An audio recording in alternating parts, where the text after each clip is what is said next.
আমি বোর্ডে একটি ধারার অঙ্ক দেখতে পারতেছি। এই ধরনের অঙ্কর ক্ষেত্রে আমাদের প্রথমে নির্ণয় করতে হবে যে ধারাটি কি সমান্তর ধারা না গুণোত্তর ধারা। প্রথমে দেখি অন্তরগুলো কীরকম হচ্ছে। 4, 9, 14 অর্থাৎ 5 5 করে বেড়ে গেছে, 5, 14, 14 এইভাবে গেছে 10টি পদের সমষ্টি।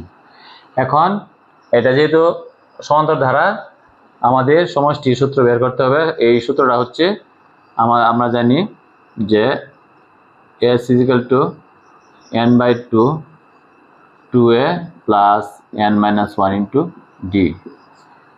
এই ধরনের সমান্তর ধারার যোগফলের সূত্র হচ্ছে এটা। n হচ্ছে পদ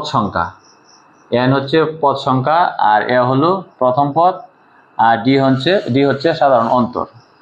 তাহলে আমরা এখানে লিখি, এখানে a সমান 4 আর n সমান 10 আর d সমান প্রতিপদে বৃদ্ধি 5।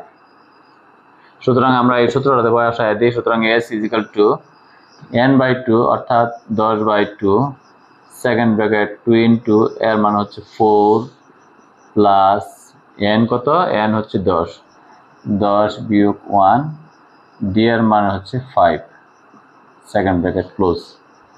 আমরা এখানে এটা কাটাকাটি করে দিই।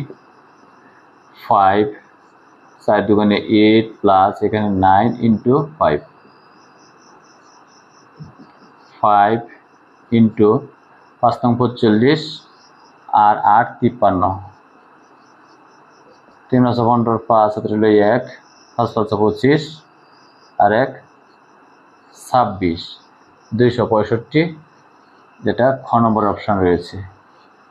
তাহলে আজকের মতো এখানেই শেষ করছি। ধন্যবাদ।